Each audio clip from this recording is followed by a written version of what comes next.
Georges a remarqué qu'un petit garçon volait des fleurs dans son jardin. Il l'a chassé parce que ces fleurs étaient le seul souvenir de son fils. Mais lors d'une visite au cimetière, il découvre les mêmes fleurs flétries sur la tombe de celui-ci. Il a alors vu le pauvre garçon, qui lui a révélé quelque chose de choquant.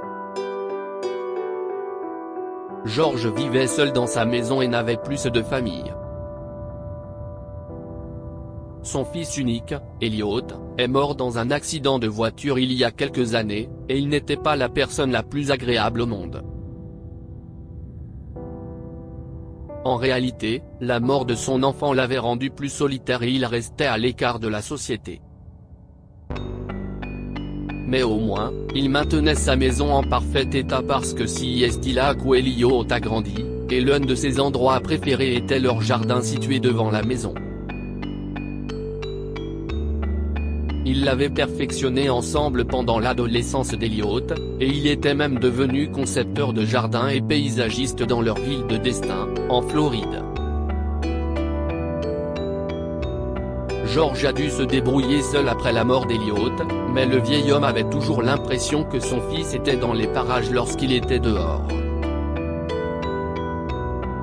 C'était son seul réconfort. Il aimait profiter de la vue depuis la fenêtre de sa cuisine lorsqu'il finissait de manger et de faire la vaisselle. Mais aujourd'hui, si est différent. Arrête-toi, hurla-t-il, manquant de faire tomber l'assiette qu'il tenait à la main lorsqu'il vit un petit vaurien en train de cueillir les fleurs de son jardin. Le garçon leva la tête, les yeux écarquillés. Il était complètement effrayé.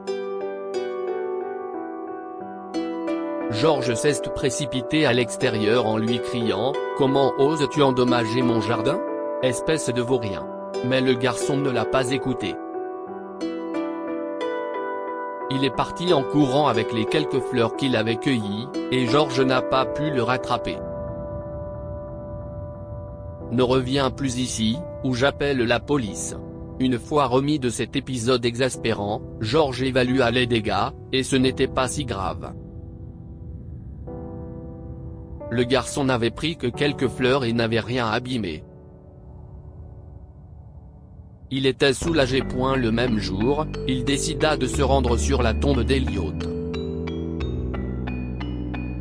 S'y rendre lui apportait aussi un petit semblant de paix, et par chance, elle n'était pas très loin. Arrivé sur place, il raconta à Elliot sa rencontre avec le petit voleur à son domicile. Tu peux le croire, mon fils? Il volait dans notre jardin. Mais, il me fait un peu penser à toi, a raconté Georges, qui devenait mélancolique à mesure qu'il parlait. Tu aimais aussi le jardinage et toutes sortes de fleurs. Tu aurais pu devenir botaniste ou quelque chose comme ça, mais tu as décidé que c'était encore mieux d'embellir les maisons des gens. Tu me manques beaucoup, mon garçon. Georges se sentait étouffé, comme toujours lorsqu'il parlait de son fils décédé. Elliot est mort alors qu'il avait une trentaine d'années. Il était tellement concentré sur sa carrière que le mariage n'a jamais été à l'ordre du jour. Avec le recul, Georges aurait aimé pousser son fils à fonder une famille, à laisser un héritage derrière lui. Aujourd'hui, il n'y a plus que lui et son ex-femme, à qui il n'a jamais parlé, pour perpétuer la mémoire d'Elliot. Quelque chose détourna Georges de ses tristes pensées. Il a aperçu un petit garçon qui s'approchait directement de la tombe de son fils. C'était le même garçon qui avait volé des fleurs dans son jardin ce matin-là et qui avait déposé les mêmes fleurs sur la tombe d'Elliot. Il ne fit même pas attention à Georges jusqu'à ce que l'homme âgé prenne la parole. « Et toi ?» Le petit garçon leva la tête et ses yeux s'écarquillèrent de stupeur. « Oh » a-t-il marmonné, et il s'est presque retourné pour s'enfuir à nouveau, mais Georges lui a attrapé la manche d'une main.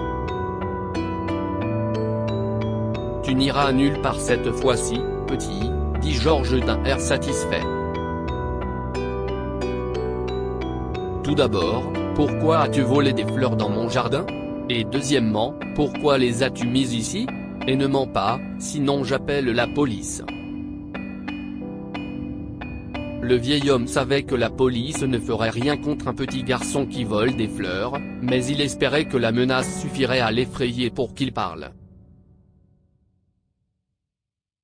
Et ça a marché. Au début, le petit garçon pinça les lèvres, mais il avait peur de Georges. Si est mon père, monsieur.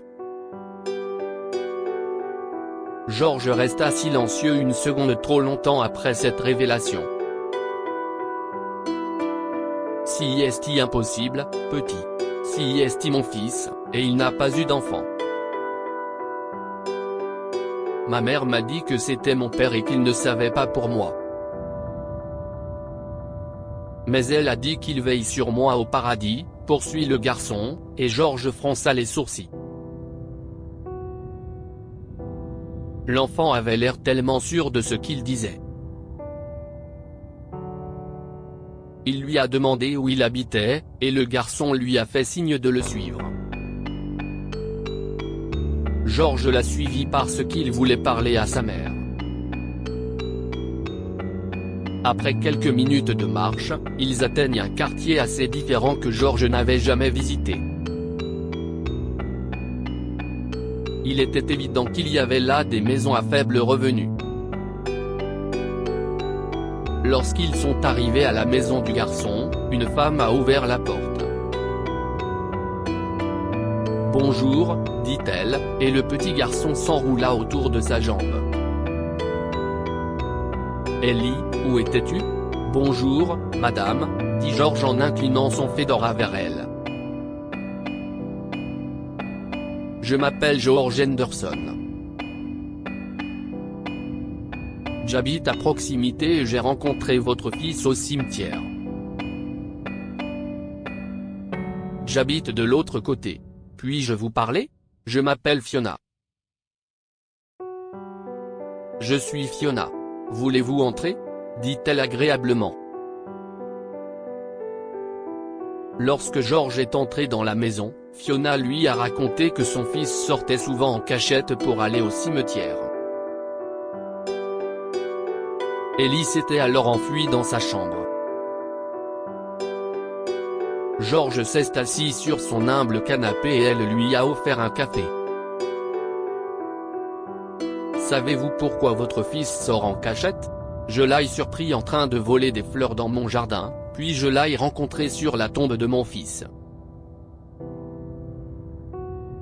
Mon fils s'appelait Elliot Henderson. » Fiona s'est arrêtée de mélanger le sucre dans son café et a finalement levé les yeux vers Georges. « Je ne sais pas quoi dire. Je suis désolé qu'il ait volé vos fleurs. Alors, vous savez pourquoi votre fils va là-bas ? Oui, et si est une histoire un peu longue, commença Fiona en expliquant sa relation éphémère avec Elliot.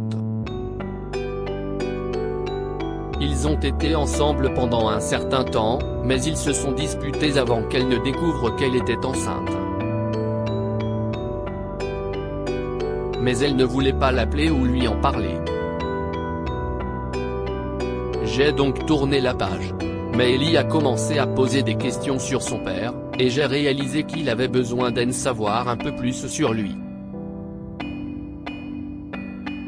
Si est alors que j'ai découvert sur internet qu'Elliot était décédé. Mes sincères condoléances. Merci, mais vous n'avez pas pensé à chercher sa famille et à présenter votre fils ? dit George, la voix rauque en découvrant qu'il avait un petit-fils et qu'Elliot n'avait jamais rencontré son fils. Non, monsieur. Je suis vraiment désolé, mais j'ai été une mère célibataire pendant si longtemps, et je sais que nous n'avons pas grand-chose, mais nous nous en sortons, a répondu Fiona, en prenant ensuite une profonde inspiration. J'aurais dû. Oui, vous auriez dû, acquiesça George, ne sachant pas quoi dire d'autre. Avant de partir, George dit à Fiona de l'appeler si elle a besoin de quelque chose, d'autant plus qu'il n'est pas très loin. Il voulait aussi que son petit-fils ait plu, qu'il ait tout. Au début, c'était difficile, car George avait l'habitude d'être seul. Mais finalement, il s'est mis à adorer Ellie et a commencé à éprouver beaucoup d'affection pour Fiona. Si Elliot avait su qu'elle était enceinte, il aurait certainement assumé son rôle de père, alors George a fait de son mieux pour sa nouvelle famille. Que pouvons-nous apprendre de cette histoire? Il vaut mieux ne pas juger quelqu'un avant d'avoir découvert toute la vérité. George a crié sur le gamin et s'est mis en colère jusqu'à ce qu'il comprenne pourquoi le garçon avait volé des fleurs dans son jardin. Certaines coïncidences sont trop remarquables pour être ignorées. Ellie a volé les fleurs du jardin de George, et ils ont découvert qu'il était de la même famille. Il semble que Dieu ou une puissance supérieure ait voulu les unir. Partagez cette histoire avec vos amis. Elle pourrait égayer leur journée et les inspirer.